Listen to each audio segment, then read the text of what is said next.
안녕하세요, 김원준입니다. 오늘은 열흘간 이어진 연휴의 마지막 날입니다. 역대 최고란 공항 인파 사진이 연일 뉴스가 됐죠. 이 정도 연휴가 언제 돌아오나 달력을 뒤진 사람들도 많습니다. 2025년 그리고 2034년 그 다음이 2044년 앞으로 8년, 17년, 27년을 기다려야 합니다. 1년 중 열흘 연속 쉬는 날이 앞으로 27년간 3번밖에 안 된다는 사실. 뭔가 크게 잘못됐다 생각 들지 않으십니까? 한 조사에 따르면 세계 주요 28개국 연차 휴가 평균 사용일 조사에서 7년 연속 세계 꼴찌를 기록한 게 우리나라입니다.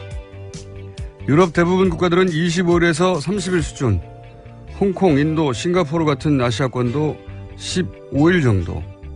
조사 대상 중 오로지 우리나라만 한 자릿수입니다. 프랑스는 연차가 아니라 연속 휴가를 1년 최소 12일 법적으로 보장하고 있죠. 최소가 매년 12일입니다. 열심히 일한 당신 떠나라 하는 광고 문구가 몇 년 전 유행했었습니다. 휴가를 떠나는데 그동안 열심히 일을 했다는 핑계가 필요했던 거죠. 그런 핑계는 없어도 됩니다. 사람에게는 고용관계를 벗어나 김이사, 박과장, 이대리가 아니라 한 사람의 자연인으로 돌아가 쉴 수 있는 권리가 마땅히 있어야 하는 거죠. 유사일에 그 권리가 없는 자들을 우리는 노예라고 불렀습니다. 휴가제도에 국가 단위의 전면적인 개선이 필요하다. 김원준 생각이었습니다.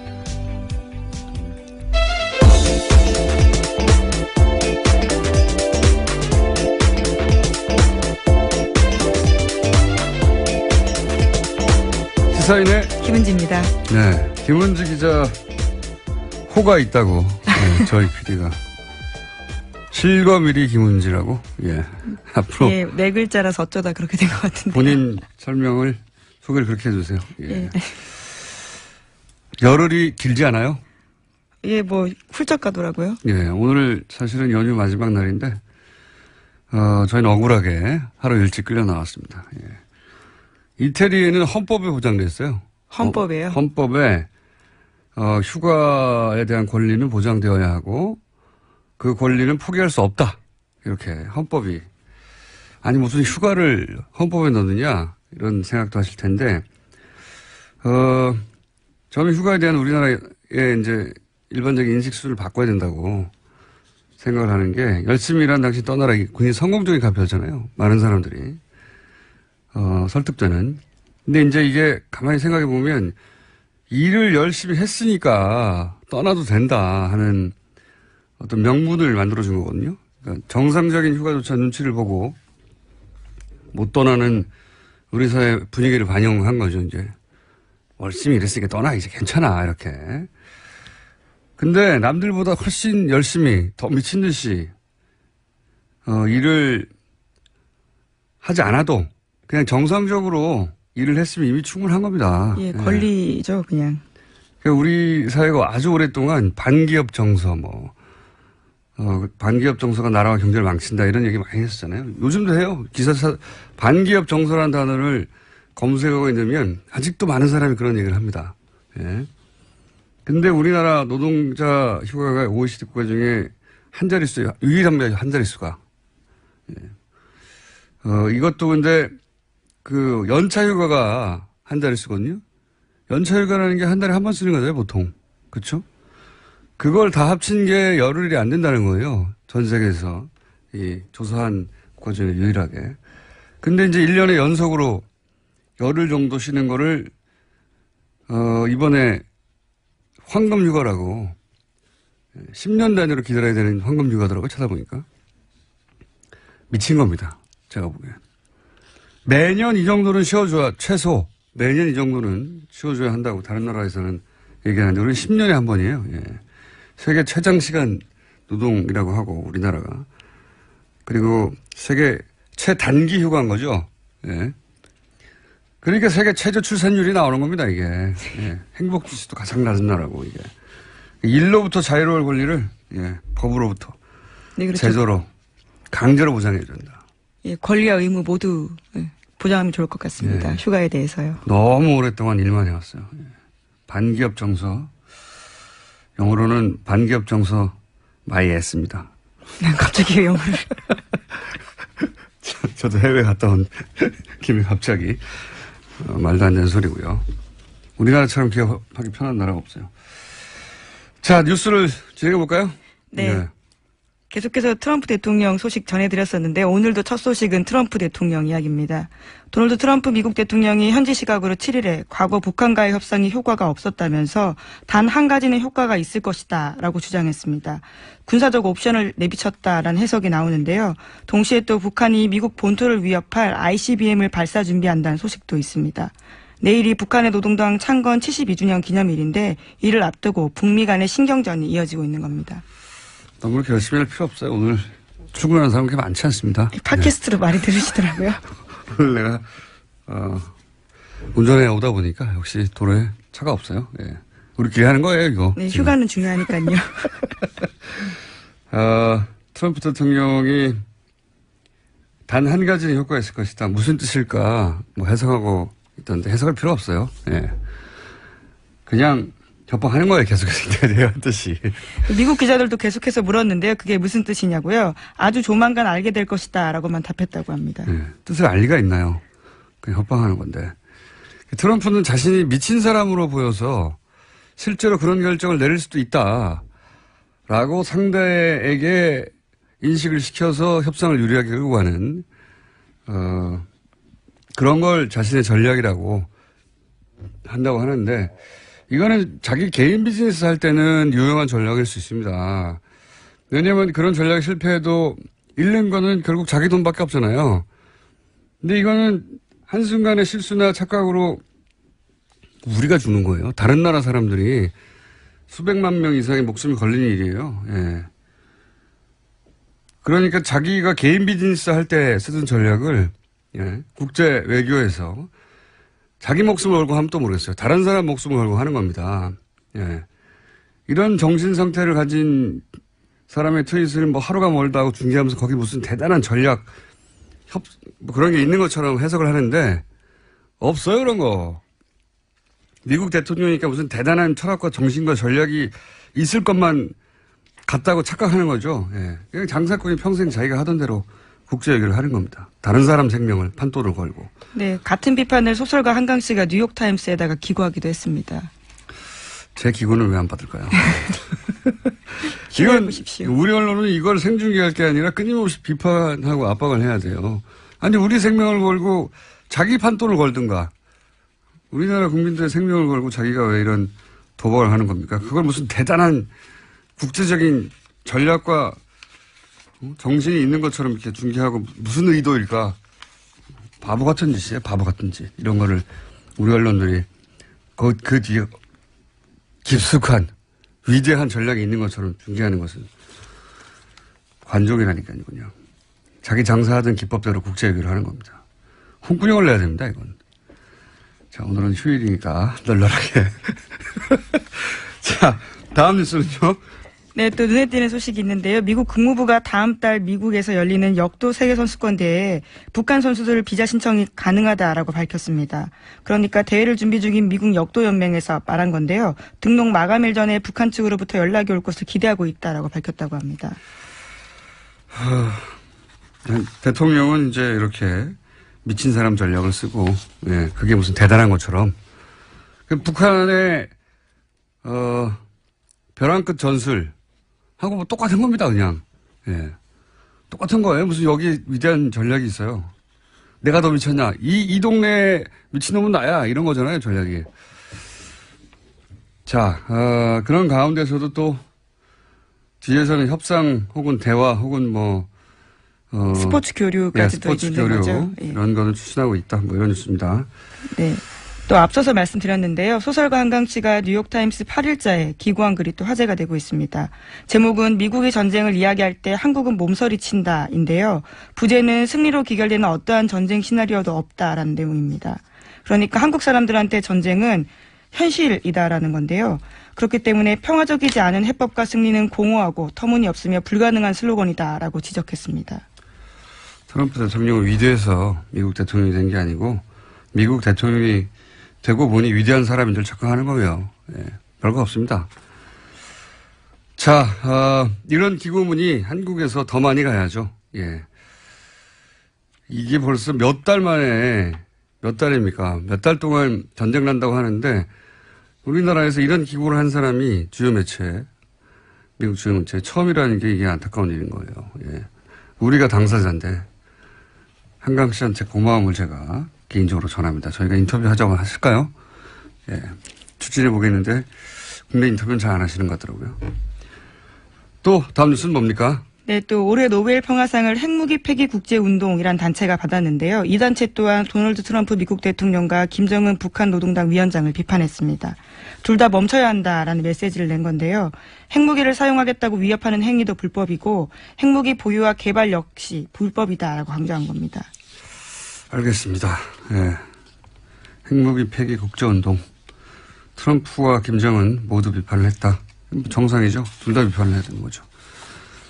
자, 다음 뉴스는요. 네, 외교안보 관련된 소식 하나만 더 전해드리면요. 또 지미 카터 전 미국 대통령이 나설 거다라는 보도가 있습니다. 북미 간 메신저 역할을 하기 위해서 방북을 추진하고 있다라고 중앙일보가 오늘 아침에 보도했는데요. 최근에 그를 만난 박한식 조지아대 명예교수가 밝힌 사실이라고 합니다. 뿐만 아니라 카터 전 대통령은 지난 4일에는 미국 워싱턴 포스트에 기고도 했었는데요. 여기에서 북한 핵시설에 대한 군사 공격이나 좀 더 강력한 경제 제재 등은 현재 위기를 끝낼 즉각적인 길이 되지 못한다라고 지적했다고 합니다.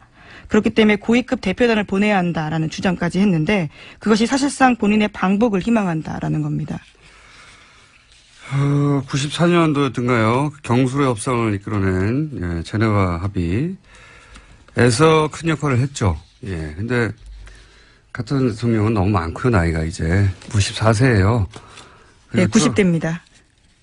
94세. 예. 그리고 트럼프 현 대통령이 이 공을 자기가 가져가고 싶지, 예. 다른 사람이 돌파구를 만들어냈다. 이런 그림을 원하지 않을 거라고 봐요. 예. 자기가 다 영광을 먹고 싶은 사람이지.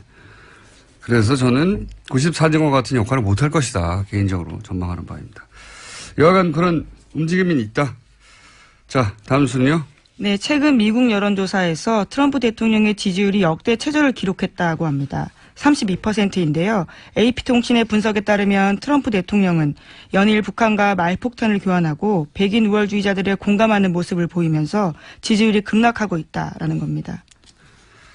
32%도 많네요. 예. 네, 국정이 올바른 방향으로 나아가고 있다고 답한 사람은 24%였다고 합니다. 그러니까 지지를 하지만 지금은 잘못 가고 있다라고 생각하는 사람은 더 많다는 얘기네요. 예. 32%. 미국 대통령이 30%로 떨어지는 건 굉장히 드문 일이거든요. 네. 자, 지지율은 계속 떨어지고 있다. 다음 뉴스는요? 네, 국정원 소식도 전해드리겠습니다. 이명박 정부 시절 국가정보원이 이번에는 김대중 전 대통령의 노벨 평화상 수상을 취소해달라는 청원 계획을 세웠다라는 겁니다. 현재 이와 관련해서 검찰이 수사에 나섰습니다. 이건 진짜 이명박 정부 시절에 이 전 대통령이 노벨 평화상을 받았는데 이걸 취소해달라고 하는 국제사회에 청원. 이야기하겠다라는 거죠. 혹은 뭐 노벨 평화상 위원회가 있겠죠. 거기다가 취소해달라고 하는 운동을 하는 보수단체. 예, 관변단체와 모의를 했다라는 겁니다. 예, 모의를 했다는 거죠. 이게 실행이 됐을 수도 있죠. 됐을 수도 있고 당시 이와 관련한 합성 사진도 돌았었는데 그것도 역시 국정원의 작품이 아닌가 이런 의혹이 있다. 네, 노벨 평화상이 아니라 물리학상 받았어야 했다 이런 식의 합성 사진이 있었다고 합니다. 당시에. 이 사안은 저희가 3부에서 김홍걸 위원장 연결해서 이야기 나눠보겠는데 이게 진짜 감옥에 보내야 됩니다. 감옥에 다 이런 계획을 세우고 서로 실행되지 않았다고 하더라도 이게 소위 말해서 진보 정권이 다시는 탄생하지 못하도록 하겠다는 보수 100년 집권 계획의 일환이었을 거라고 봐요. 예. 그래서 이전 이명박 노무현 시절에 이루어진 자기들이 보기에는 도달할 수 없을 것 같은 지점까지 도달한 거를 다 취소해서, 진보 정권을 과거를 다 깔아뭉개려고 했던 거죠. 이런 계획을 관변단체에서 세우는 것도, 웃기는 일인데, 예. 김대중 전 대통령을 좋아하지 않을 수도 있어요. 그래도 노벨 평화상은 진보 보수를 떠나서 굉장히 국가적인 큰 일입니다. 좋아하지 않을 수는 있는데 이게 국정원이 나서서 그런 수상 취소될 리는 없지만 그런 계획을 세웠다는 자체가 이건 상상하기 힘든, 제가 말했지 않습니까? 설마에서부터 출발한다고. 보통 합리적 사고를 한다고 하는 분들은 설마에서 끝나거든요. 설마를 넘어가면 자신이 합리적이라는 소리를 듣지 못할까 봐, 비합리적이라는 소리 들을까 봐. 공작은 설마에서부터 출발한다. 다시 한번 실감하게 되는 이야기고, 뉴스고. 3부에서 저희가 좀 자세히 다뤄보겠습니다. 다음 뉴스는요? 네, 민병주 전 국정원 심의전단장이 최근 검찰 조사에서 한 발언이 나왔습니다. 어버이연합을 특별관리하면서 추선희 사무총장도 직접 만났다라고 진술했다고 JTBC가 어제 보도했는데요.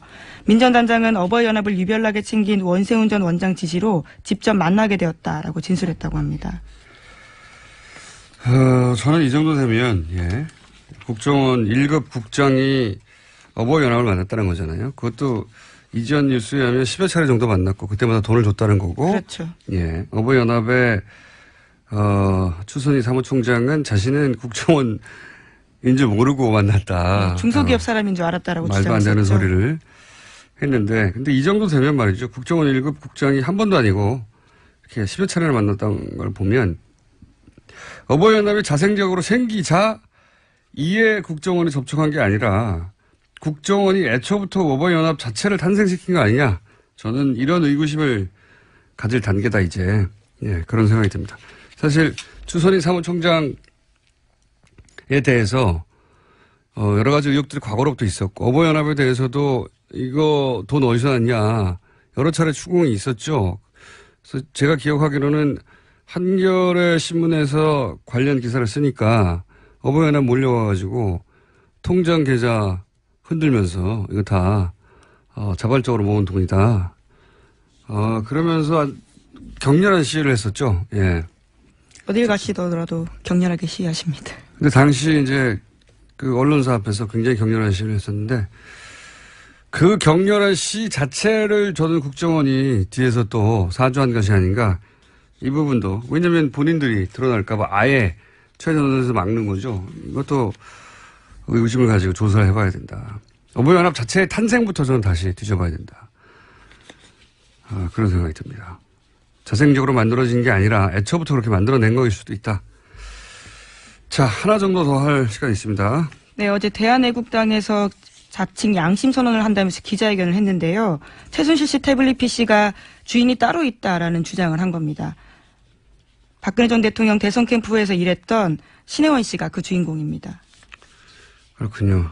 이거를 이제 신혜원 양심선언이라고 하는 키워드로 보도가 됐는데, 일단 양심선언이 아니죠. 양심선언이라는 건 권력에 의해서 뭔가 부당하게 은폐했던 진실이 있는데, 그거를 개인이 자신에 대한 어떤 불이익을 감수하면서 양심에 꺼리키기 때문에, 폭로하는 게 양심선언 아닙니까? 근데 태블릿 PC가 이제 폭로됐을 때, 당시의 권력은 박근혜 대통령이었어요. 예. 박근혜 대통령이 태블릿 실제 주인이 신혜원 씨였는데 그걸 대통령 권한으로 덮었다. 그럼 지금 와서 양심선언을 할 수 있죠. 그게 아니고, 예. 당시 권력은 박근혜 대통령이었기 때문에 이게 양심선언이 되려면 박근혜 대통령이 최순실 씨에게 뒤집어 씌워야 되는 겁니다. 태블릿 PC가 신혜원 씨 건데, 예. 양심선언을 아무데나 갖다 붙이면 안 돼요. 예. 또 지난 9월 달에요. 재판 증언도 나왔습니다. 김한수 전 행정관이 태블릿 PC 사용자인 최순실 씨가 맞다라고 증언한 바도 있습니다. 개통한 사람인데요. 이 사람은. 기자회견을 보니까 본인의 것도 확실하다고 주장한 게 아니에요. 보니까. 기자회견 내용을 보니까 당시 이제 김모 행정관이 2대의 태블릿 PC를 개통했는데 뭐 지금 나온 전화번호나 문서나 또 캠프에서 대선 캠프에서 같이 일했던 동료 사진이 나온 걸로 봐서는 자신이 속했던 대선 SNS 팀에서 사용한 태블릿 PC로 보였다라고. 예, 이건 양심 선언이 아니라 100번 양보해도 신혜원 씨가 일방적으로 주장을 했다 이렇게 보도해야 되는 겁니다. 어떻게 신혜원 씨의 양심 선언이에요 이게? 예. 당시 신혜원 씨가 이건 자기 거라고 주장하려고 했는데 박근혜 대통령이 막았다는 겁니까 이게? 예, 말도 안 되는 단어를 갖다 붙여요 여기다가. 그리고 태블릿이 당시 검찰에 수여하면 최순실 씨의 동선과 일치한다는 거 아닙니까? 로그인이나. 예, 심지어 독일까지 따라갔다는 사용 거죠. 기록이. 예. 그러니까 신혜원 씨, 그 태블릿이 신혜원 씨 것이 맞으면 신혜원 씨가 최순실 씨와 함께 독일에 동행한 겁니다. 그러면 양심 선언할 주체가 아니라 조사의 대상이 되는 거예요. 예. 신혜원 씨도 독일에 왜 갔어? 이렇게. 혹은 출입국 기록이 없으면 그럼 밀입국하거나 밀출국을 한 거예요. 조사 대상이 되는 거예요. 이건 박근혜 전 대통령을 구해내고자 하는 친박 세력 구속기간 연장이 내일인가 결정되죠? 예, 내일입니다. 예. 그 기간 연장을 막아버리는 양심선언이 아니라 일종의 절규 같은 거죠. 예. 절규라고 봐야 됩니다.